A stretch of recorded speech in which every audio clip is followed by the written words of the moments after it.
Él es un diplomático que estuvo en Israel también, entonces sabe mucho sobre este tipo de conflictos, pero sí que entonces el protocolo que se ha, según él ha dicho el cónsul, se ha aplicado el protocolo antiterrorista. Claro, claro. Sí, Independientemente de que políticamente el señor primer ministro no quiera utilizar la expresión terrorista, lo es y hay que actuar con él o contra él con los métodos antiterroristas, es que no hay otra forma. Sí, es evidente. Lo único, yo apoyar lo que decía un poco Fernando, a mí sí que me parece que es un lobo solitario y no muy organizado, ¿no? Porque llevar a cabo un secuestro de este tipo en un local público del centro de Sydney sin más apoyo, es decir, él solo, sin llevar, por ejemplo, si quieres hacer un acto político, un acto de reivindicación, lo normal es que vayas provisto de estas banderas y tal.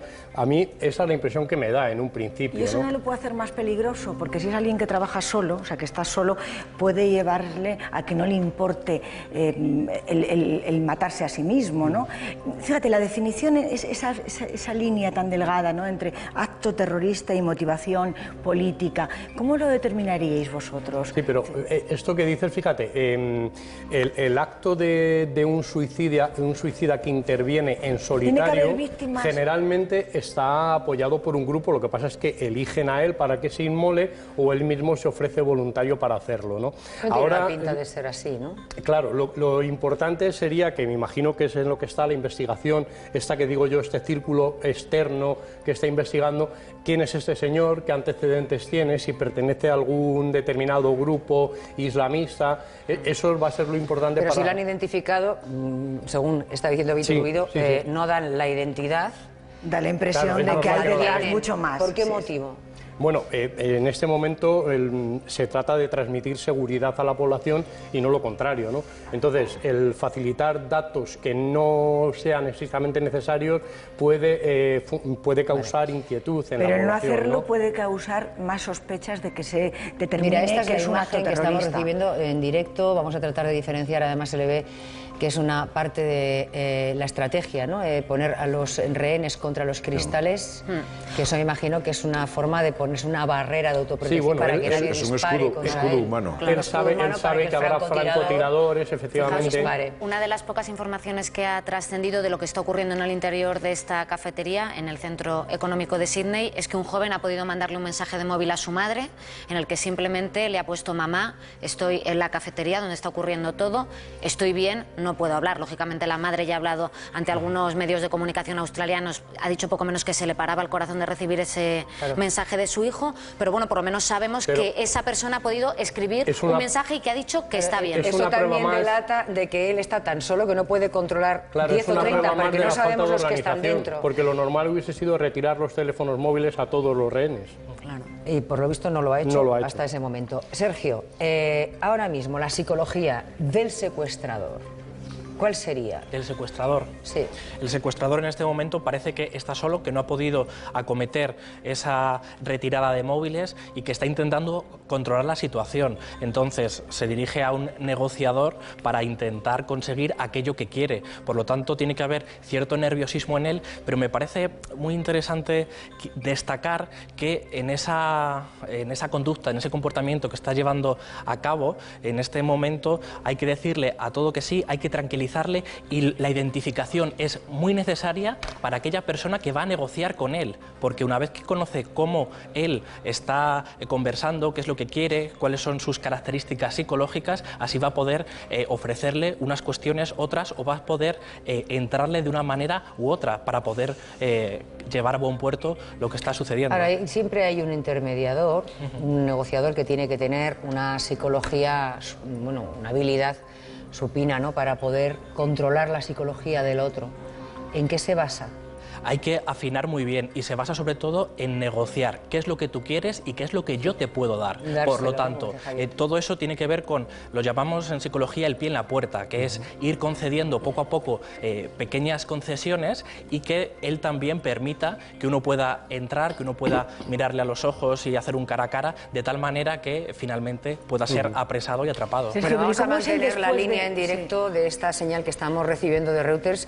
Tengan en cuenta que ya llevan varias horas ahí encerrados, secuestrados en esa cafetería del centro de Sídney y que estamos todo el mundo pendientes de la resolución de este secuestro, del que vamos a estar pendientes a lo largo de toda la mañana. Mientras tanto, pues vamos a ir abordando otros temas que han sido actualidad en España, y en el momento en que recibamos alguna declaración en directo, si así se produjera, se lo comunicamos. Vamos a ver, Miguel Rosendo, de que nos habíamos ocupado en los últimos días, ya saben que ya está en prisión, acusado de estafa y también, sobre todo, de abusos sexuales, que es quizás lo más preocupante sobre esta ya llamada secta. Marta Plaza sí que ha sido una mujer que fue recogida por el hijo de Miguel Rosendo, está en libertad, y vamos a hablar con el padre de Marta Paz, porque se ha puesto en contacto telefónico con ella y les vamos a decir en qué ha consistido esa conversación. Concretamente nos lo va a decir él. Vamos a poner en situación lo que ha ocurrido este fin de semana para contarles a partir de ahora las novedades. Tras 4 horas declarando ante el juez, Miguel Rosendo está en prisión provisional sin fianza. Hay además otras 3 personas imputadas por asociación ilícita, entre ellas Marta Paz, su mano derecha. La treintena de adeptos a la secta migueliana, fíjense, rehuyen de sus familiares y les culpan de la detención de Miguel Rosendo. Cabizbajo, con la cabeza y la cara tapada y escoltado por agentes de la Guardia Civil. Así llegaba Miguel Rosendo a los juzgados de Tui para prestar declaración. 4 horas después del interrogatorio y con una orden de prisión provisional comunicada y sin fianza, el supuesto líder de la secta salía de las dependencias judiciales con el mismo gesto. A Feliciano Miguel Rosendo da Silva el juez le ha imputado la supuesta comisión de 2 delitos, uno de asociación ilícita y otro de abusos sexuales. Según los denunciantes, practicaba sexo con sus adeptos, haciéndoles creer que era una medida de purificación. Hace 20 años que Miguel Rosendo organizaba en su ciudad natal, Vigo, su primer grupo de seguidores. En la ciudad olívica puso en marcha una herboristería que combinaba con un gabinete de evidencia. Quienes lo conocen destacan su poder de convicción. De hecho, la Iglesia aprobó en 2009 su orden religiosa, pero en 2013, y tras una investigación, el obispado de Tui Vigo lo expulsó por conducta inmoral. Ahora, a sus 55 años, ha pasado su primera noche en la prisión de Alhama. Quien se ha librado de la prisión preventiva ha sido su mano derecha. Marta Paz, la supuesta monja de 29 años, está en libertad con cargos. El juez ha tomado medidas preventivas contra ella y deberá comparecer semanalmente en los juzgados. Mientras que el líder está en prisión, la orden y mandato de San Miguel Arcángel sigue existiendo. Algunos de sus miembros rehuyen de sus familiares, a los que responsabilizan de la redada contra su grupo y su líder. Bueno, vamos a Collado Villalba. Ahí está nuestra compañera Julia. Y parece que ha habido movimientos, ¿no?, en esa casa, en ese chalet. Julia. Sí, hace muy pocos minutos, precisamente esta puerta que tengo a mis espaldas es la de salida del garaje de este chalet de Collado Villalba, que se convirtió en ese centro neurálgico de operaciones de la secta una vez que fue el obispado que, digamos, que la descabeza. Se trasladan aquí a Madrid, a este chalet, y hace unos minutos hemos visto cómo de esa puerta salían el hijo, Cristian, el hijo de Miguel Rosendo, y la mujer, Miriam, o sea, la nuera de Miguel Rosendo. No han querido hacer ninguna declaración, se los veía bastante tranquilos, aunque minutos antes hemos podido también hablar por el interfono de este chalet con ella, con la nuera, con Miriam. Ahora nuestro compañero os va a enseñar un poco, pues, cómo es ese chalet, un chalet de 1 millón de alto euros, standing, ¿no? Sí, exactamente, un chalet de lujo que vais a poder ver allí piscina, tiene una zona jardinada, está en una urbanización pues que de bastante lujo de Collado Villalba. Y bueno, lo que os comentaba, lo que hemos podido pues hablar off the record con Miriam, con la nuera de Miguel Rosendo, es que exactamente pues, se ha negado a hacer cualquier declaración, pero nos ha dicho que nos podemos imaginar lo mal que lo están pasando, que les invade mucha tristeza, y que le hemos preguntado también por si Marta Paz, la mano derecha de Miguel Rosendo, estaría ya aquí, habría vuelto a esta casa. Nos ha dicho que ellos no nos van a dar ninguna declaración, pero que esta es su residencia, tanto la de Marta como la de ellos. Por lo tanto, ellos su intención es que, y además, bueno, según Julia, es que informaciones además del padre de... le recogieron a ella, a Marta Paz, en el juzgado. O sea, que vimos cómo Marta se montaba en el coche de Cristian y Miriam y entendemos que la llevarían ahí, a Collado Villalba, donde estaría dentro Marta Paz. Eso es. Por las pocas palabras que hemos podido mantener, todo parece indicar que ella volvería aquí a Madrid porque esta, según Miriam, es su casa y ellos no se van a mover de aquí. De hecho, poco antes, pues Miriam nos decía, la nuera, que había ido a llevar a los niños al colegio porque en este chalet hay al menos 8 personas todavía viviendo. Estarían el hijo, la nuera, las 2 nietas de Miguel Rosendo, también hay personal doméstico. Claro. Y también había otras 2 personas, al menos 8 personas estarían todavía en este chalet. La consideran su casa, por lo tanto no se moverían de aquí.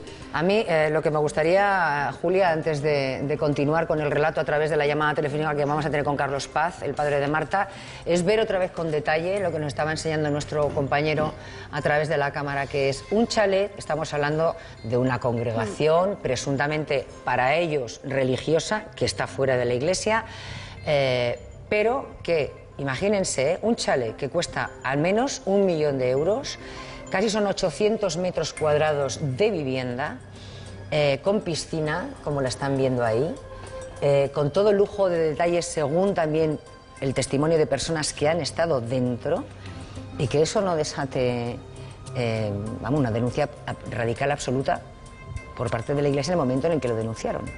Vamos a ver. No lo denunciaron, en el momento en el que les expulsaron de la Iglesia. El obispado de Tui. Correcto.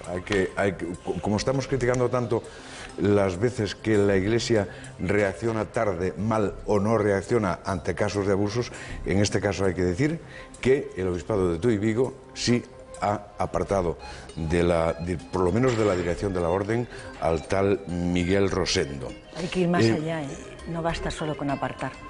Es que la Iglesia no puede meter en la cárcel. Es decir, un obispo no puede pero meter sí puede denunciar ante la policía. Pero sí puede lo denunciar. habrá denunciado seguramente. Yo no lo sé. Ahora cuando hablemos con el señor Paz a lo mejor nos lo aclara. En todo caso, lo que queda claro es que este hombre se preocupaba de la santidad, ciertamente en muchos casos por vía vaginal, vía de acceso a la santidad, pero se preocupó muy bien de tener asegurada también la santidad en este mundo a través de propiedades inmobiliarias muy jugosas. Bueno, Aquí no solamente hay abusos sexuales, no solo hay asociación ilícita, sino que hay mucha apropiación indebida y me temo que es lo que salga en el juicio de este hombre. Ya. Bueno, vamos a charlar con Carlos Paz. Carlos, buenos días. Buenos días. Bueno, ¿ha podido usted hablar con Marta Paz, con su hija, después de que se haya producido la detención y la liberación de ella? Sí, he podido hablar después de que testificara. Pues estuvimos con ella y bueno, nos dio un abrazo, un beso a su madre y a mí. Intentamos por todos los medios de que viniera para casa a ver si para nosotros poder explicarle por qué hemos hecho lo que hemos hecho y ella que nos explicara por qué sigue ahí. Y nos ha dicho que ella que necesita estar sola unos días y que su casa está en Madrid. Y se marchó. No hubo manera de que volviera para casa. Bueno, pero ¿cómo interpreta el que hayan podido abrazarse? ¿Cómo le vieron a ella emocionalmente cuando les abrazó a ustedes? Hombre, yo pienso porque ella dentro de su cabeza tiene que tener la memoria de sus padres y que sabe que la queremos. Y pese a todo lo que está pasando, siempre hemos querido y lo que hemos intentado siempre es sacarla de ahí porque a Marta la están utilizando. Marta no es mano derecha de Miguel ni de nadie. Miguel quita a uno, pone a otro y utiliza. Él siempre los utilizó desde el principio. ¿Qué pasa? Que nosotros estando dentro no nos dábamos cuenta. Nos damos cuenta ahora que estamos fuera. Ya, mire, aquí está Sergio García, que es psicólogo, para que nos ayude, Sergio, a interpretar la situación emocional en la que están pasando. Tengo entendido, Carlos, que su hija está en esa congregación desde los 9 años, ¿no? El orden y mandato no lleva tanto tiempo, lleva menos. No, pero su hija que esté relacionada con Miguel Rosendo. Sí, está desde los 9 años con las caminatas que hacíamos y algunas representaciones. Vale, pues pero ahora quiero saber, empezó. para que hablen ustedes dos, es decir, cómo recuperar la relación con su hija y primero valorarla, ¿no? Es decir, en qué estado está Marta, si está abducida, entre comillas, o no, y cómo puede la familia recuperar esa relación. Claro, para poder recuperar la relación es complicado, pero hay que acercarse a ella y hay que acercarse a ella sin juzgar. Es decir, no podemos hacer los señalamientos que desde fuera haríamos. Es una secta, ha sido abducida, sino que tendríamos que respetar siempre y en todo momento cuáles son sus pensamientos. Ahora, tengo que cuestionar de una manera ligera o de una manera que no sea muy llamativa aquello que ha sucedido. Fijaos que desde los 9 años, si está en relación con estas personas, en todo su desarrollo madurativo ya ha tenido una idea permanente y fija, y entonces este gurú es una figura muy importante para ella. Por lo tanto, se trata ahora de ir poco a poco contrarrestando todas las ideas que la han metido, que la han inoculado. Sí, pero ¿cómo? Porque tienes que acceder a ella. Claro, para acceder a ella, es decir... Y ella no quiere, por lo que ha dicho Carlos, ¿no? Claro, yo creo que lo más importante sería un estoy aquí. Ahora, a través de la televisión, sus padres están diciendo estoy aquí, pueden escribir cartas, pueden hacer todo lo posible simplemente para decir, hija, pase lo que pase, aquí nos tienes. Y esa frase va a ser la que poco a poco les pueda hacer llegar a ella. Dígame, Carlos. Sí, sí, lo he oído y eso es lo que más o menos teníamos pensado. Pero una cosa muy importante, que yo creo que es muy importante, es que al no estar ese señor comiéndoles el tarro día tras día, noche tras noche, es bastante importante. Tenemos ya mucho ganado ahí. Claro. Carlos, su hija en el breve encuentro que tuvieron cuando ya salió de declarar del juzgado, ¿les echó en cara, les culpó sobre la detención de Miguel Rosendo? ¿Está enfadada con ustedes por eso? Yo pienso que está, porque ella ha dicho que estaba muy cabreada y detenida. ¿Cómo estás? Cabreada y detenida. No nos dijo más nada, pero se abrazó a nosotros y eso es importantísimo. ¿Y ella, Carlos, tiene conciencia de haber estado metida en un mundo de delito? No, no lo creo. No lo creo. O sea, siguen sus convicciones religiosas. Sí, sí, por supuesto. Carlos, en esas convicciones religiosas en las que está su hija, ¿estuvo usted también?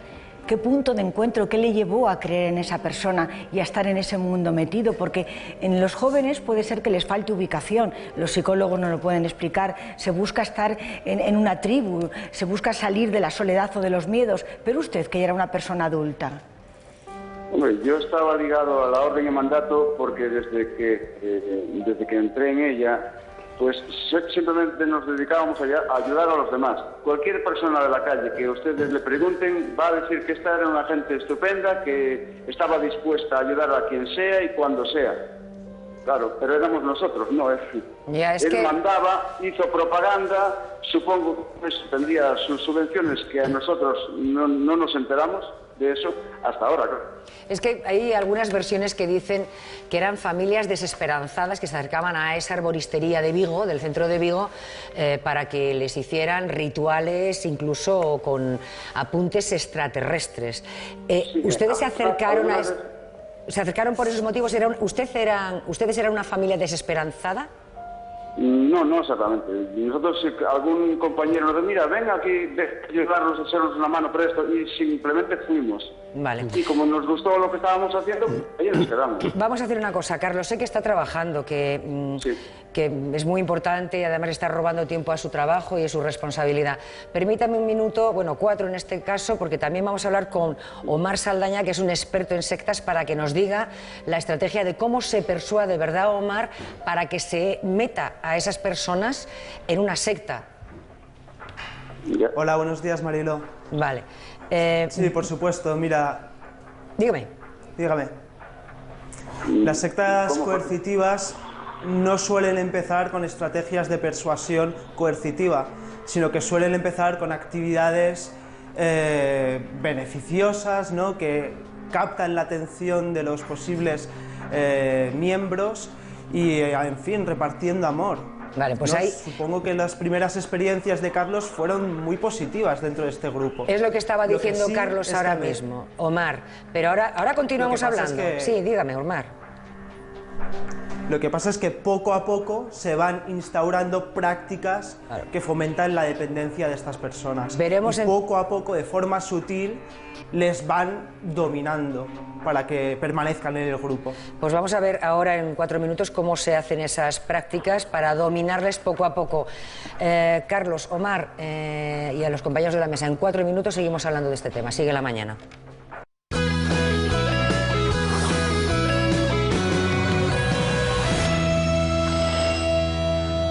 Bueno, tenemos sobre la mesa un interesante debate con Omar Saldaña, experto en sectas, con Sergio García, un psicólogo, con Carlos Paz, que es el padre de Marta Paz, que se le decía, perdone Carlos, pero como que es la segunda mano de Miguel Rosendo, y quiero que continuemos en lo que estábamos diciendo. Omar, usted decía que a una persona se le termina convenciendo, captando para estar en una secta poco a poco. Es decir, primero haciendo obras sociales benéficas, entregando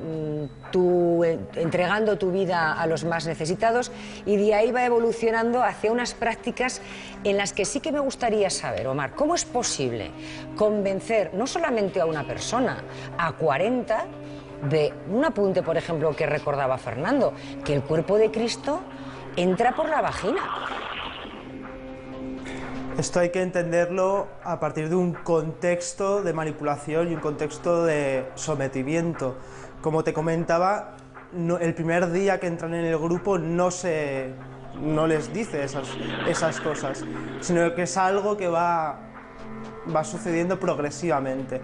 Entonces, normalmente las personas que entran en grupos manipulativos o sectas coercitivas entran por una charla recomendada por un compañero, luego hay un fin de semana y luego hay cada vez más interacción dentro del grupo y por tanto más aislamiento en el exterior. Entonces, es en ese contexto de aislamiento y en el que hay una figura de un líder a la que otorgas mucha autoridad, se pueden dar incluso con el tiempo estos sucesos. Omar, perdona, ¿te dan lo que necesitas recibir? ¿Hay un perfil específico en esas personas o todos podemos llegar a estar cautivados? Puede ser una especie de síndrome de Estocolmo, relacionándolo un poco también con el secuestro. ¿Por qué se llega a eso?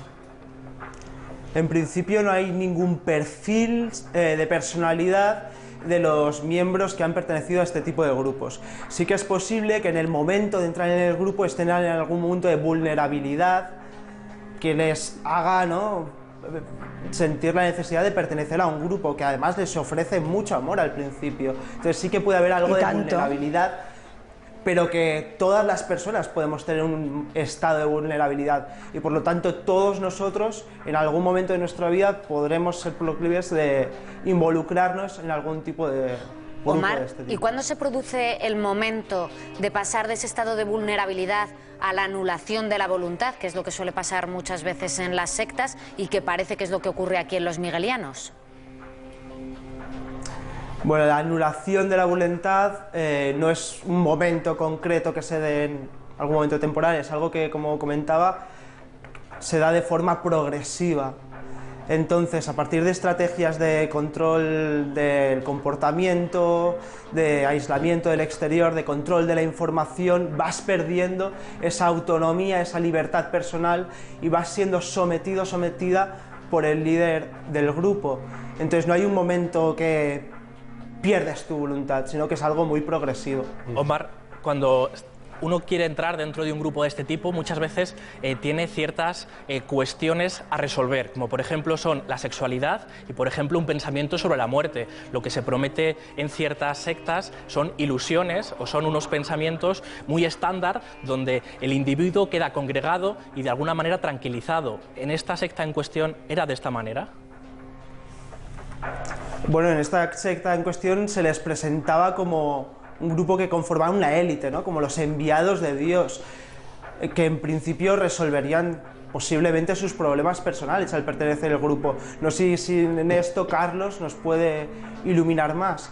La cuestión es que sí, que en principio les hacen estar en un estado de enaltecimiento, ¿no?, de que se creen superiores o les hacen creerse superiores al resto de las personas. Carlos, pues ese es el caso de este grupo. Sí, a ver si lo dice Carlos eso. Bueno, en este caso no. En este caso seríamos nosotros los servidores de los demás.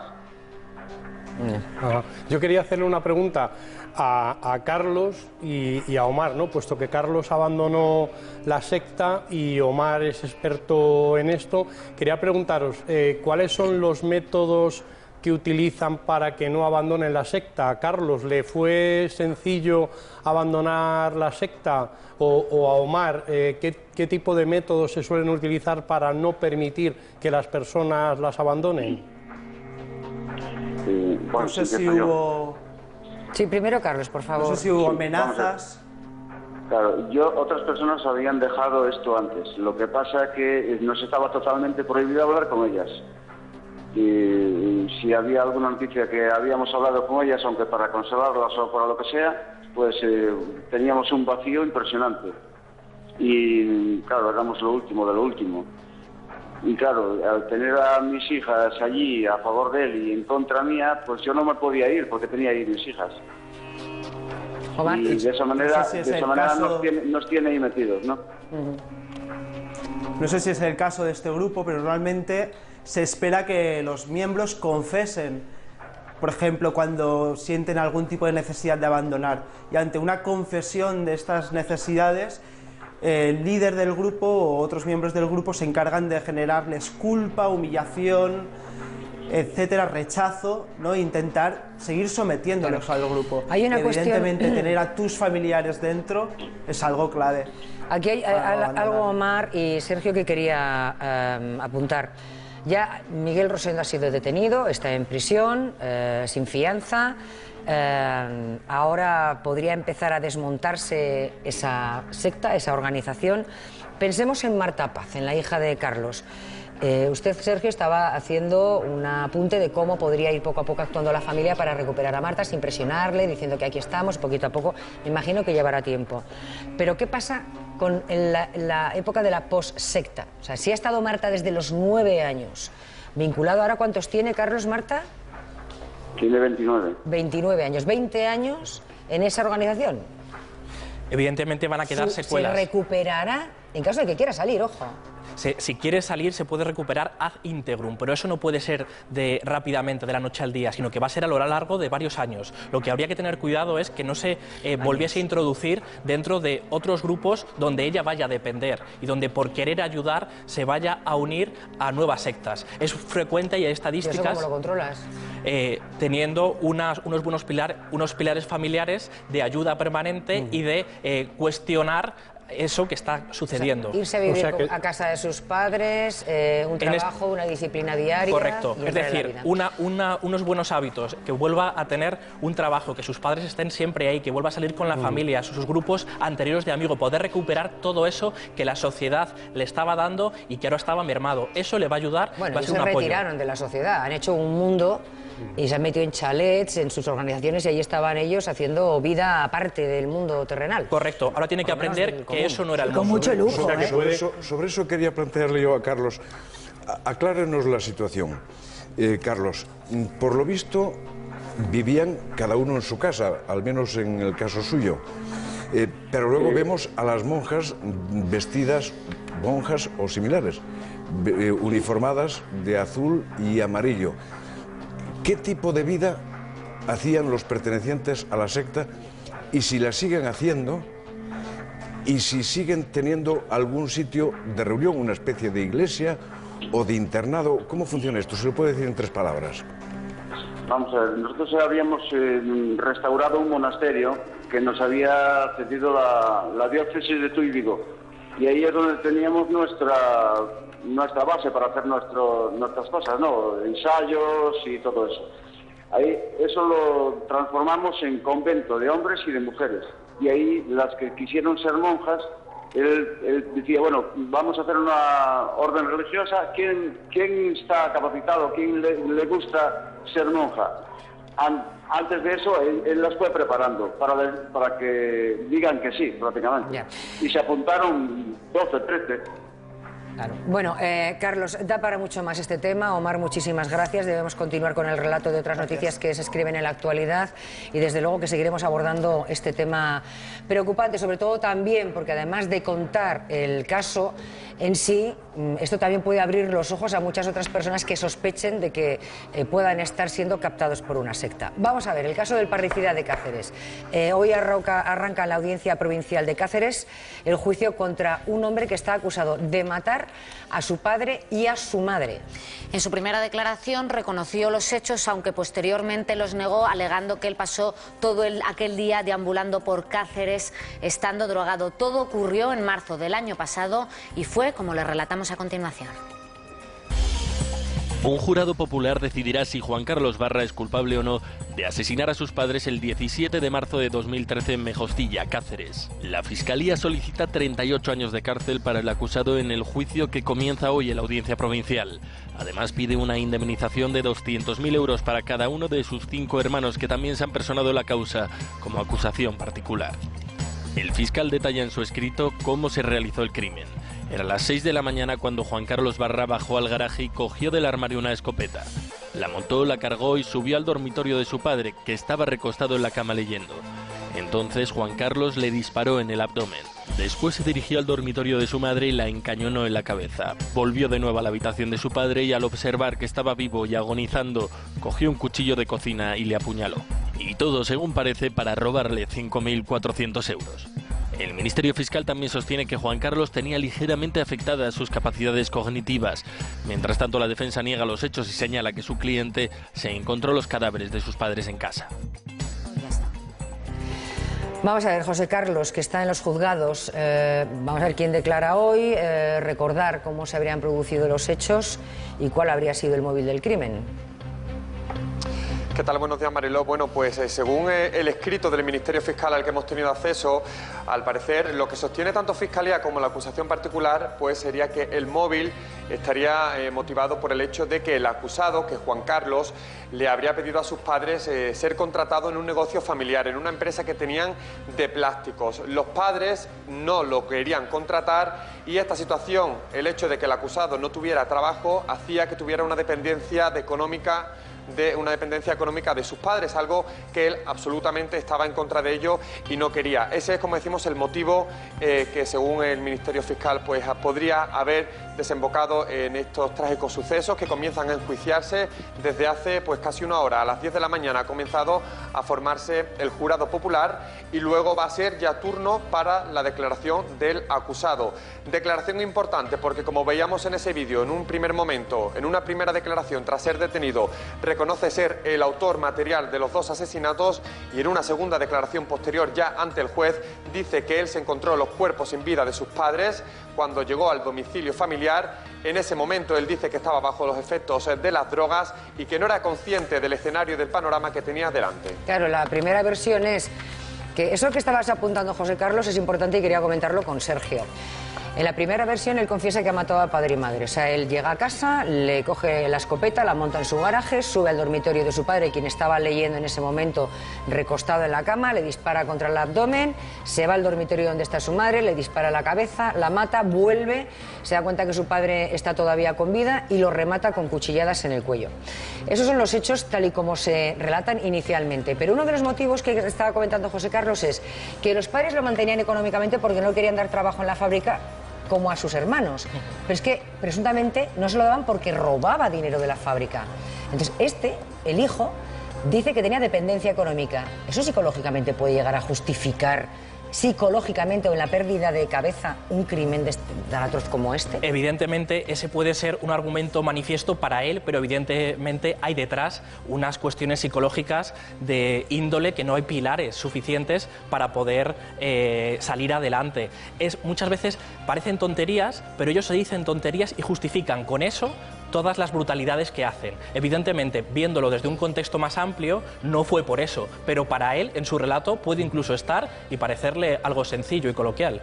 Yo lo mezclaría con una dependencia mayor. No sé si estarás de acuerdo, Sergio, porque además él mismo lo reconoce al decir que andaba vagando por Cáceres drogado. Yo creo que aquí había también un abuso excesivo de drogas, de sustancias diversas, porque además ese parece ser que era el motivo por el que sustraía dinero en la fábrica y a sus padres. Bueno, seguiremos, José Carlos, estos pendientes. Te dejamos que entres en esa audiencia provincial de Cáceres para ver qué declara el acusado de estos dos crímenes. Vamos a